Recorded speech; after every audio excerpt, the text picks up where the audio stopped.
Hello everyone, I'm Urvashi, and today in this video I'm going to be talking about the transit of Rahu and Ketu in the zodiac signs of Gemini and Sagittarius 2019. That is on the 7th of March 2019. Rahu is going to go to Gemini, is going to transit to Gemini, and Ketu will now be in Sagittarius till about September 2020. Finally gotten down to talking about it, and I'm going to be touching all the ascendants and the axis where all this will fall, and the effects that it may have on us, and what is expected of us in this transit. So let's see what is Rahu and Ketu. I'll quickly try to go through this because I know everybody really wants to know about the ascendants and the impact on the ascendants, but I'd still like to talk about Rahu and Ketu a little bit, and the signs of Gemini and Sagittarius. So Rahu is our obsession. Rahu is what the things that we obsess on. Wherever Rahu is posited in your chart are the things that we really want in life, we really crave in life, those things that are important to us, extremely important to us, and those things that will give us growth. Sometimes we are okay with the obsessions. We do stay obsessed with those things in life, certain things in life, certain aspects of that house become very important to us. But we miss on the growth aspect. We miss on the fact that that is the area of growth, that we got to work on that area in order to grow in life, in order to achieve in life. So, and that is the learning in our charts, whatever our birth charts are. And Ketu is the area where you have already worked in previous lives. You have a mastery over that area. That knowledge is already there inside of you. How to achieve that is very easy for you, but that's not the area you need to focus on in this life. That will come naturally to you. Once you focus on the Rahu side, the Ketu side will come very, very naturally to you. So your aim is, wherever your Rahu Ketu are in your birth chart, to focus on Rahu, and Ketu is like a backup cushion for you. So whenever you're moving towards Rahu and focusing on that energy, and not every time do we get success in whatever we do. So whenever we have failures, we tend to fall back on the Ketu area. It's a good way to be. It's a good thing to use that Ketu area as the cushion, because we already have that knowledge, we already have those skills, and that experience is already there with us in our souls somewhere. But it's not the area that we need to work on. Secondly, Ketu also depicts our fears. Ketu also shows those things that we will always fear in this life, because the life's path in this birth is towards Rahu. So our growth is towards Rahu. Our focus should be towards Rahu. Somewhere our soul knows that we need to focus on the Rahu side of it. So the Ketu side of it, there is a fear in our subconscious that those things will be difficult for us. Those things will be difficult to achieve. But really those things are pretty simple. Once we learn to tackle the Rahu aspect of our lives, the Ketu aspect is pretty okay with us, that we achieve those things pretty easily. We really don't need to work too much on that, but it does show that we fear those things. We fear not having those aspects of our life wherever Ketu is posited. So Rahu is now entering in the sign of Gemini, and Ketu will be entering the sign of Sagittarius. And Rahu does great in the sign of Gemini because the sign of Gemini represents business, trade, exchanging ideas, communication. It also signifies any kind of communication. Even people are born under the sign of Gemini are very interested in different types of technologies. They have a lot of knowledge about different new technologies that come up, and Rahu also signifies technology. Gemini is for trade, for business. Gemini is a sign where we become very curious about a lot of things related to that house. And Rahu is a very, very curious planet. Rahu wants to know everything. Rahu wants knowledge about everything. Rahu wants to, Rahu doesn't know how to feel fulfilled. Rahu is always hungry. Rahu wants to grab every area of the house wherever Rahu is posited. And Gemini is also a similar sign. Gemini people want to study everything, about everything, all kinds of knowledge. Like Geminis are also sometimes called jack of all trades and masters of none, because they tend to move from one thing to another. They get bored easily, and they want new things all the time. They want to keep learning. They want new ideas. Gemini is also the sign of ideas, communication. The planet Mercury, in fact, represents our nervous system, and Rahu likes to be in control of our nervous system, or of our brain. Rahu likes to give us ideas. Rahu is also the planet of ideas. Rahu is an Aries planet, and Mercury is the planet of ideas, and Gemini is the house of ideas.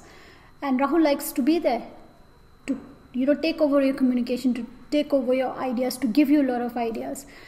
So Rahu does great in the sign of Gemini, and Ketu, on the other hand, does great in the sign of Sagittarius, because Sagittarius and Pisces both are ruled by Jupiter, and both are, spiritually very solid signs.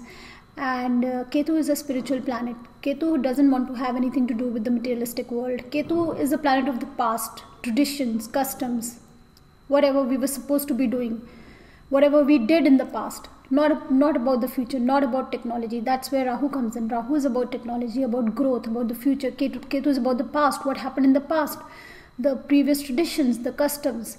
And Ketu expects us to stick to those older values. And Ketu is now in the natural sign of values, philosophy, tradition. And Ketu does great here in the sign of Sagittarius. So Ketu is happy, very happy in this very spiritual, philosophical, religious sign. Ketu is very happy sticking to those old traditions, and Rahu there is out looking for new ideas in the sign of Gemini. It's extremely excited about looking around, gaining knowledge, gaining ideas, and never feeling, in the sign of Gemini there is never a dearth of ideas, and there's never a dearth of new things coming up, new communication. Gemini people are always in search of something. And so is Rahu. So Rahu does great here. So the general trend in the next 1.5 years for all of us, this axis between Gemini and Sagittarius, suggest that we live in the present, that we live in the now, that we live in the everyday. Because Sagittarius is also a sign of higher philosophy, higher learning, higher traditions of freedom, adventure, outdoor games and sports and activities, on asserting your philosophy and being more uprighteous and being more philosophical. That's what Sagittarius is. And Gemini is more into business, trade, communication, interaction, socialization, romance, talking to others, listening to others, understanding others. Gemini is the third house. Gemini is also your ego. Gemini is the ninth house is the natural house where we talk about father, traditions, and the third house is your ego, your your endeavor, your courage, your ability to take an initiative. So, and you out of the house, when you are away outside the house, the rest of the world, the way you interact with everybody we see from the third house, because the fourth house is your home, where you're home and you're in your safe zone, and the third house is where you're outside home, where you're with the rest of the world, and how do you interact and communicate with everybody is also seen from the third house. And the ninth house is what our father has given us, whatever he's taught us, our values, traditions. And ninth house having Ketu suggest that we leave our philosophies aside for a while. We leave whatever we think is right is not really important at this point of time. What is important is that we communicate. What is important is we try to understand others. What is important is that we listen to others. Communication here also means listening to others, socializing with others, spending more time with others, not getting stuck up on our ideas, on our philosophies, on what we think is right, not being too uprighteous. Sometimes we get a little hung up about what we think is right, and we don't necessarily know everything. Nobody knows everything. I don't know so much. I don't know anything, in fact. So accepting that, not getting hung up, keeping your ears open, listening to others, using communication, using technology. Why I'm saying technology is like the sign of Gemini is also for technology, also for IT, also for communication with through all media, even this communication that we're doing here. Rahu in the sign of Gemini also signifies this. Like, buying a new computer at home maybe, and or buying a new radio at home, a new music system at home. Listening, basically, communicating, interacting, meeting people, partying, getting to know each other, exchanging of ideas. That's Gemini. Not getting hung up on your philosophy, on outdoor activities, on being alone, on freedom. That is something that we need to keep aside for now. That is something that will happen if we just work on the Rahu aspect. Then our philosophies will get mature with time. Our ideas, our traditions, our values will solidify with time. They will maybe change. They will maybe evolve better. Our spirituality, we will become more spiritually connected with ourselves if we first focus on where Rahu is right now. If we first focus on other people, on talking, on interacting, on communicating. So that is the basic meaning of this axis in the 3-9 axis in Gemini and Sagittarius. In living in the moment, in living in now, and not focusing on what you think you already know, or not being so overly righteous. I've come across a lot of people who think they're very righteous and they're upright and they know everything. Not necessarily. We should all be open to whatever is happening outside. You never know when you might get to learn something new. So that is what I'm talking about here. That is what I feel this axis is all about. Let's talk about where this axis falls for you and what it could mean to you. What could you expect from this, and how can you use this energy best? So I'll start with Aries. So for Aries, this comes in your 3rd house. Rahu is in your 3rd house and Ketu will be in your 9th house. So this all was very simple. This is all very simple for you, Aries. This is going to be like a great transit for you.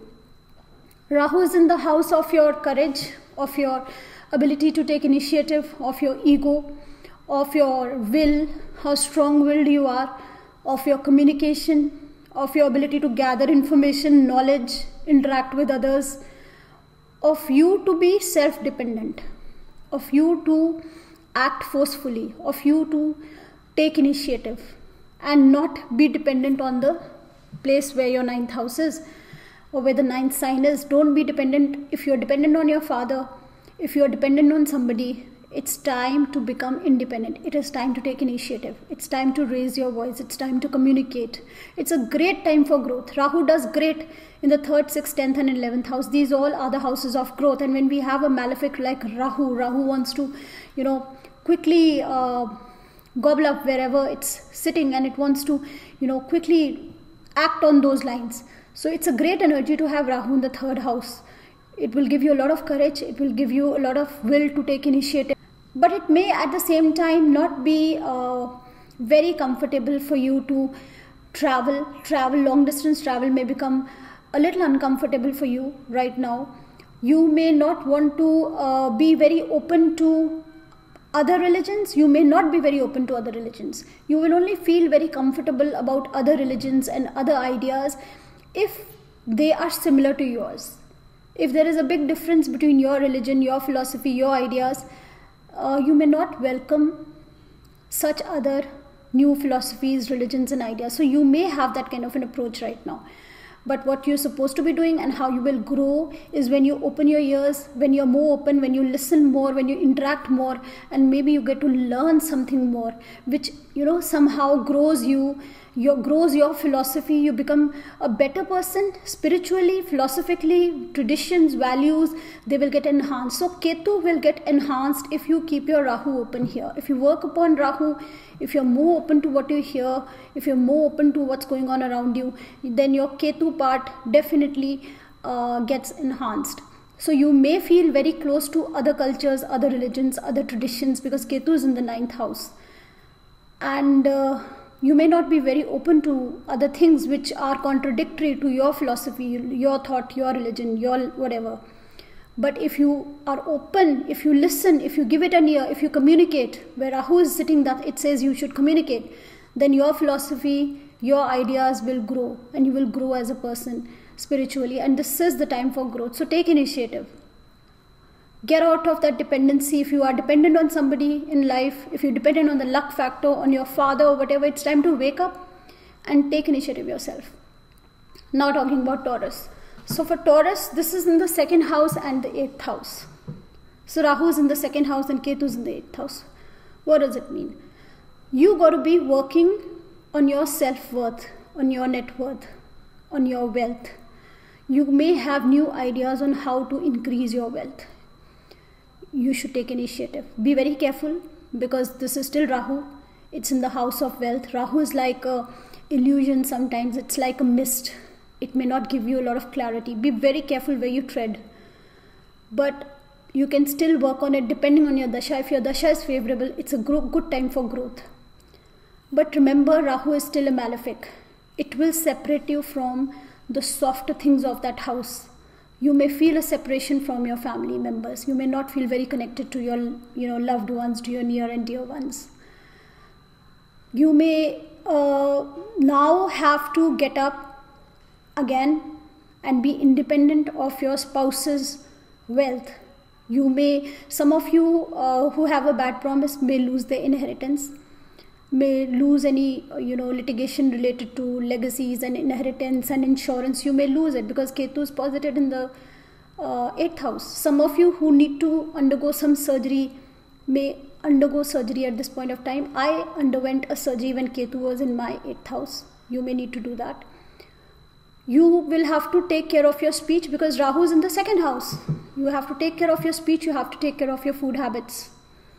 Because if you don't do that, then if you overindulge in your food, and if you are a little harsh in your speech, then subconsciously it's going to impact you, because Ketu is in the 8th house.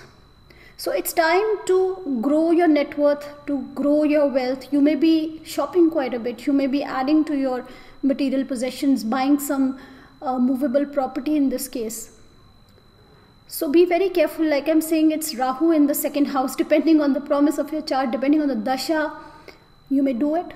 But be careful. If the dasha is not right, then be very careful about what you do. Because like I said, Rahu is a mist. It's a fog. Sometimes it may cause an illusion in your judgment. It may cause a mist and you may make a bad judgment. And it's time to be independent of gains from other people, gains from other sources. But if you take interest in things like occult, in research work, then it's a great time for that. Now talking about Gemini. Rahu is in the ascendant, Ketu is in the 7th house. So what happens? Gemini, I think this is the best year for you, because Rahu does great in Gemini and Rahu is in the ascendant. What is supposed to happen is, wake up Gemini. It's time to get up. It's time to assert yourself. It's time to come in the limelight. It's time to do things that you may never have thought were possible for you to do. Rahu gives you immense strength, immense courage. If Rahu is placed well, and here it is placed extremely well, unless you have a bad dasha, unless the ascendant is very afflicted, then it's a different case. But if all is well, if all is looking good, then this is a great time. If you've been thinking of doing something, now is the time. Nature is with you, the energy is right. If you've been thinking of doing something, now is the time. The energy is right. It's a time to act. It's a time to put your best foot forward and you will get great results, because Ketu is in the 7th house. Your opposition will be defeated. You will do better than them. So this time, it's time to focus on yourself. It's time to come into the limelight, to assert yourself, to be confident, to not be in the back somewhere. It's not the time to promote somebody else. It's the time to promote yourself. So be a little courageous. You will feel the vibration. You will feel that strength coming inside you, and whatever you've thought of, do think about what all is in your mind. Do think about all the ideas that are coming to your mind and try and implement something. Nature is with you. It's going to come through for you. Then let's suppose you're a Cancer ascendant. So Rahu is in your 12th house and Ketu is in your 6th house. Now this is definitely not an easy transit for Cancer, because Ketu is in the 6th house. You will feel a little dissatisfied with what you're doing on a daily basis. You will feel you're not doing enough. You will feel you're not putting in enough effort. And at the same time, Rahu is in the 12th house. So what should you be doing? You should be focusing on not just your daily routine. That will happen. That will happen. But you got to focus on the 12th house. And what is the 12th house? The 12th house is alienation. The 12th house is viragya, like we call it. Loneliness, all by yourself. The 12th house is also healing. It's hospitals, it's healing. So I just did this video on Jupiter. I don't even remember which video it was. And I said Jupiter here in the 12th house would bring in healing, because this is the moksha shrine. So similarly, Rahu in the 12th house is healing. So Rahu was previously in the first house, and if you did, try certain things, if you did try to do certain things, sometimes you do get results, sometimes you don't get results, and sometimes you're a little hurt inside. Sometimes your expectations, things don't come up to your expectations and you're hurt inside.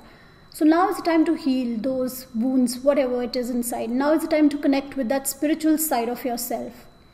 Now is the time you may feel alienated with others. Now is the time to, introspect a little bit on what you've been doing and what you should be doing.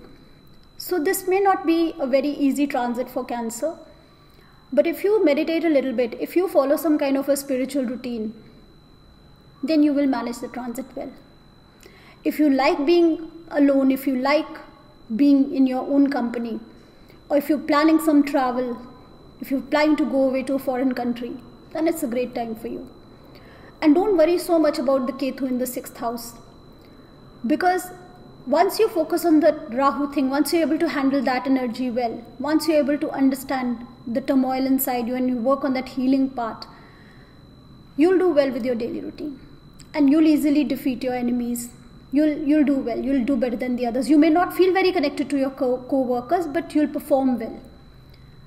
Because Ketu there, sitting there, it defeats all enemies. It defeats all competition for you. But you need to focus on that 12th house energy. You need to focus on the healing. You need to focus on what you need to change inside of you. Be careful of any addictions you get into, because the 12th house is also the house of addictions, bed pleasures.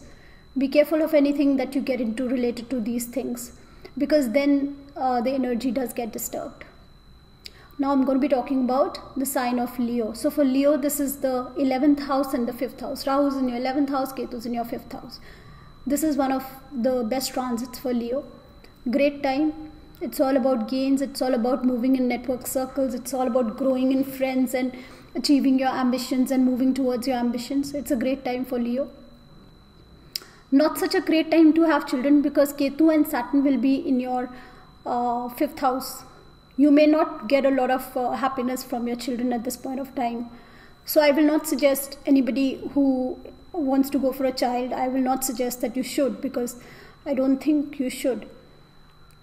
I think it's a time for growth, ambition, moving in network circles, taking support from your friends and relatives and people who are known to you.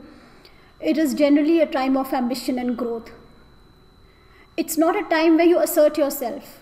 It's not a time where you, it's a time where whatever you invested is going to give you results now. It's a time where people, if you've invested your energy into people earlier, the results are going to be there now, where people will support you. So you don't need to shine out, or be in the limelight somehow. You don't need to be the one who wants or craves importance. It's time to work with others, and others will support you, and your ambitions will be fulfilled. Now talking about Virgo. So for Virgo, this is the 10th house and the 4th house. Rahu is in the 10th house and Ketu is in the 4th house. You will be recognized in your office. You will be recognized. You may get new projects. You will do very well. People in your workplace will recognize you, will appreciate your work. But at the home front, there could be a sense of dissatisfaction. Responsibility, you may feel, the responsibility more. And you may feel emotionally drained out at this point of time. But if you accept this responsibility well, if you accept the extra workload well, the Ketu part of it also get settled after a while. You will feel emotionally more settled, because remember, Ketu in Sagittarius is a very spiritual energy. So it will get settled once you accept the extra responsibility you will get in your workplace. So it's a good transit for you. Just do not get too restless, with the Ketu in the 4th house. It may take you away because of work. It may take you away from your current workplace. If there is a old person at home, they could, go through some difficult health issue at this point of time. But professionally, this is looking like a great year for you. Take care of any, vehicles that you buy. Be very careful on the road. Any paperwork you do related to property or vehicles, be careful about that, especially depending on the promise in your chart. If there are afflictions in the 4th house and if you're undergoing such a dasha, then do be careful of that. Now talking about the sign of Libra. So Rahu is in your 9th house and Ketu is in the 3rd house. So for Libra, this is a very traditional time. Rahu is in the 9th house. You, Libra, should be sticking to traditions. You should be sticking to your values. I do not feel that you need to do something, you need to start something new at this point of time, because it's Ketu in the 3rd house. So whatever your plans already are, whatever you've been planning for 2018, stick to those plans in 2019. Do not try something new. Do not try something untraditional. Stick to whatever your philosophy is. Stick to whatever your ideologies are. People sometimes, when Rahu comes in the 9th house, and if there is a promise in the chart, they tend to go for a marriage sometimes, if of course everything else is also promising that, if the dasha is right. People sometimes tend to go in for marriages which are untraditional. So this one year, even though it will be very easy for you to break your traditions and do something different, I still suggest wait this year. Do not do anything very drastic this year. Stick to your original plans. Stick to the basics. It's a great competitive time for you. Your 3rd house has Ketu, and having a malefic like that does give you that extra strength and courage. But like I said, you may not be taking a lot of opinion from others, because Ketu is in the 3rd house. So in the 3rd house, having Ketu would be, you may not be interested in taking other people's opinion. You may not be very communicative. You may feel very self-righteous and uprighteous, and you may want to do what you think is right. But I still say go slow. Do not take any hasty decisions at this point of time, because sometimes later we tend to regret such decisions if we take them at during such transits. But if you have plans about moving abroad, about traveling abroad, you will meet foreigners that will be very supportive to you. You will go to foreign countries that may prove to be very beneficial for you. You may take up some kind of an education that is related to foreign countries, philosophy, foreign religion. Now talking about the sign of Scorpio. So for Scorpio, Rahu is in the 8th house and Ketu is in the 2nd house. So this is not a time where you focus on increasing your wealth, where you focus on increasing your property, where you focus on buying things. You may not be doing a lot of shopping this year. You may not be adding to your property and stuff. You may not be spending a lot of money this year. This may be a little difficult year for you to save money, to have that bank balance which you want in the bank, because Saturn is going to be there with Ketu. So 2 malefics there. You may feel very separated from your family this year. You feel cut off from them. And it's time you connect with yourself. It's time you communicate with yourself, your subconscious self, because Rahu is in the 8th house. You will be extremely intuitive this year. You will feel strongly connected to yourself. If you meditate, you will get your answers from inside. Like I said, this is the moksha trine. It's a trine of healing. It's this time for transformation for you. It's a time for you to change. There will be certain changes that you will see by the end of this transit if you are more connected to yourself. But yes, having Rahu in the 8th house sometimes does bring up health issues that may not be detected very easily, because Rahu is like a mist, I said. Rahu is like a fog, like an illusion.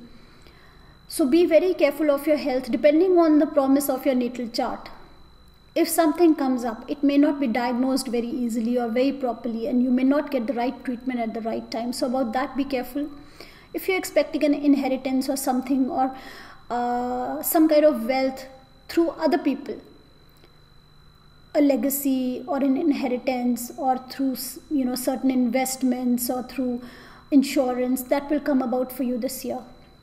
So this year is about sharing in your spouse's wealth, or it's about taking interest in the occult, astrology, meditation, spirituality. You will grow hugely if you do that. This year is not about buying things, buying property, or depending on your family or connecting. You may not feel so connected this year, but again, be careful of your speech. Do not get too harsh. Do not spoil your relationship.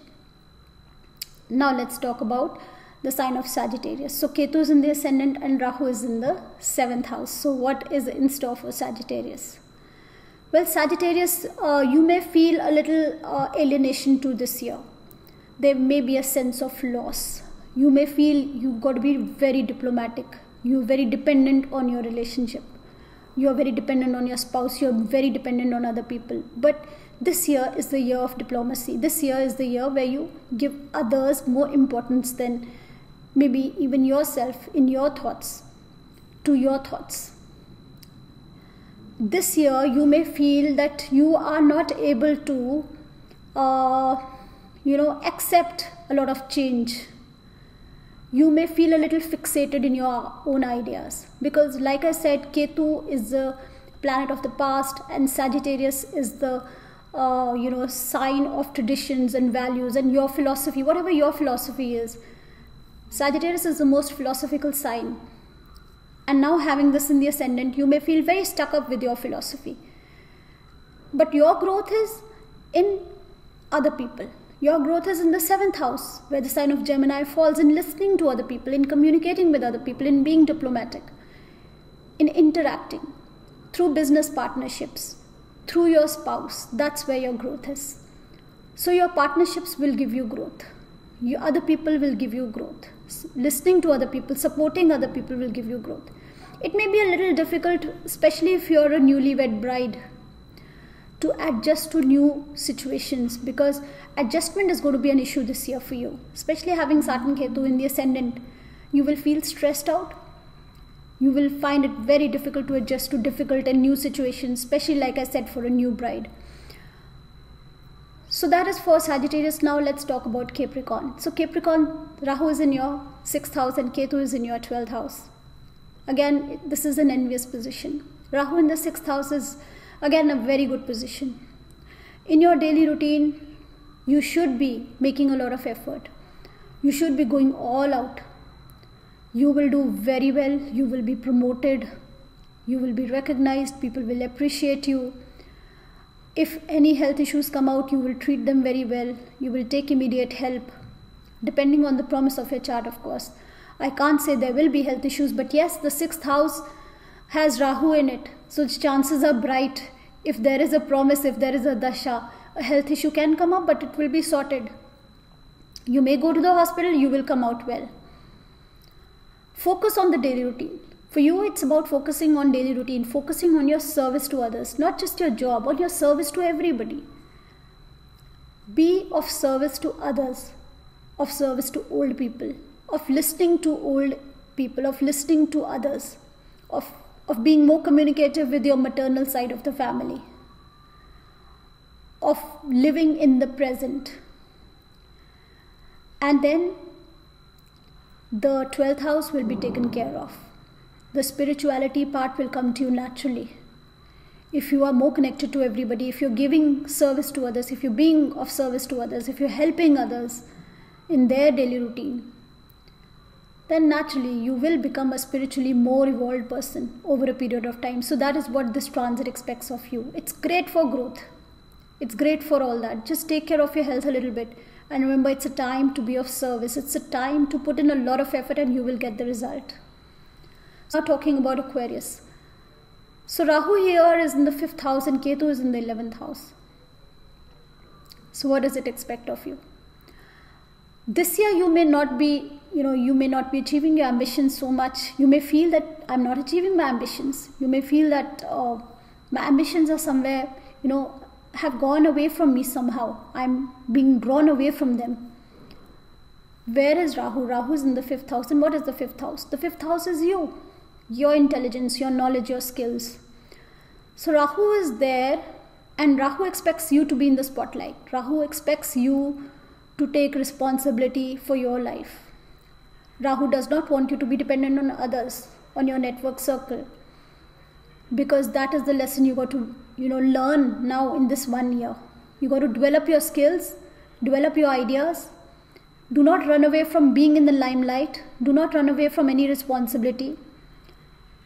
Everybody else will support you. Ketu is in the 11th house. You may feel your ambitions are not being achieved. You may feel others aren't supporting you. I'm having to take the responsibility. I'm having to evolve myself. But if you do this, that part will happen for you naturally. People will recognize you, appreciate you. You will get all that. Your ambitions, dreams, desires, all that will happen if you work on the self part.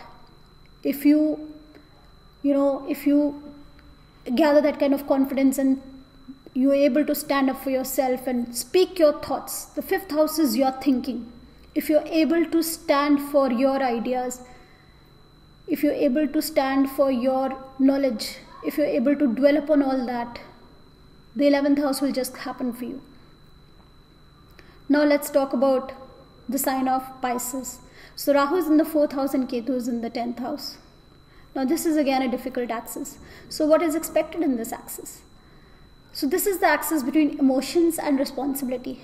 Rahu is expecting you to work on your emotions, to be emotionally more evolved, to be emotionally more independent, to be emotionally more satisfied, and not worry so much about position and status and what the world thinks about you. Forget about the 10th house, be focused on the 4th house, be focused about your home, about your family, about your happiness. Be happy, learn to be happy. Because that is a challenge in the 4th, 10th house. When Rahu comes in the 4th house, we are somehow very dissatisfied. Why? Because major changes sometimes come in the 10th house. Because of your job, you may have to travel, you may have to move away to a different city, you may not like it. There may be a loss in your job. There may be a change in your job. There may be a change in your profession. You may take up something completely different. That will keep you dissatisfied inside because Rahu is also in the 4th house. But what should you be doing? Not let that affect you. Not let that worldly part affect your inner peace. That is the challenge of this transit. Learn to be happy inside. Learn to be peaceful. With Rahu, it's a little difficult. You may be buying a new home, a new car. Be careful about the paperwork. Be careful on the road. Be careful of any turmoil, any aggression, any dissatisfaction at home. Because Saturn is also going to be there in the 10th house with Ketu, so that your work may be affected and the dissatisfaction will be also felt in the home front. If you learn to maintain or retain your peace of the 4th house, the 10th house things will happen for you. If you're a happier person here, that Ketu part will happen for you. Don't worry about it too much. But the focus of this transit is in retaining your peace, is in staying happy, is not in letting a certain position which you could not achieve disturb your peace of mind and spoil things for you. Positions and status come and go. Your happiness you are responsible for. Things keep changing on the outside. In the inside, how much are we able to retain our peace is the question here when Rahu comes in the 4th house and Ketu is in the 10th house. So the challenge is between the 4th and the 10th. Will the problems of the 10th house impact the 4th, or will the peace in the 4th house, the home, the happiness in the 4th house bring growth in the 10th house? If you work on the 4th house, if you work on your happiness, your peace of mind, if you meditate a little bit, if you maintain peace at home, maintain happiness, there may be some confusion, there may be some illusion, there may be some, you may feel that people are not understanding you at home. If you sit, talk, communicate to everybody at home, because this is a sign of Gemini that Rahu is in the 4th house. If you talk to people at home, if you clarify the doubts at home, if you maintain peace and bring peace at home, the 10th house things will be simplified for you. So that is all this transit is about. It's a great transit really. And these planets moving, especially Rahu Ketu, this is a very karmic learning, all those things that our soul needs to learn. So once this journey is done and then Rahu moves to the next house and then we have a new, learning to do. It's nothing to be scared of. Many people have been messaging me, my Rahu is going to be in the 8th house or my Ketu is going to be there. So what's going to happen? Nothing is really going to happen. All is going to be well. Just remember to maintain that balance between the axes. That's all that is, expected from us. And life is all about ups and downs. So if we have a down today, we're going to have an up tomorrow. So it's nothing to worry too much. We'll see you in the next video now. Bye-bye.